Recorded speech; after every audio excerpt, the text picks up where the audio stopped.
Aklat ng Lucas, chapter 12, verse 22 to 31. Pananalig sa Diyos.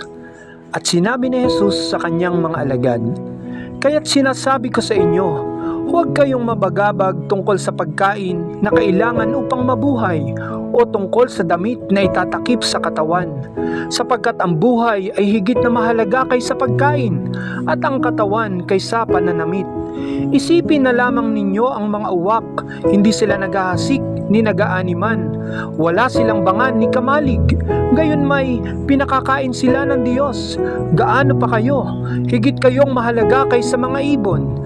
Sino sa inyo ang makapagpapahaba ng kanyang buhay ng kahit isang oras man lamang sa pamamagitan ng pagkabalisa? Kung hindi nga ninyo magawa ang gayon kaliit na bagay, bakit kayo nababalisa tungkol sa ibang mga bagay? Isipin ninyo kung paano sumisipol ang mga bulaklak sa parang. Hindi sila nagpapagal, ni humahabi man.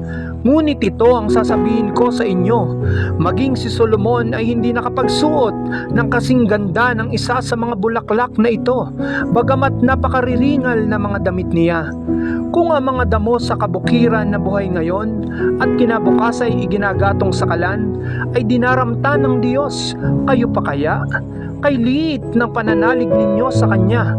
Kaya't huwag kayong mabalisa sa paghahanap ng inyong kakanin at iinumin, sapagkat ang mga bagay na ito ang kinahuhumalingan ng mga taong walang pananalig sa Diyos. Alam ng inyong Amang nasa langit na kinakailangan ninyo ang lahat ng ito.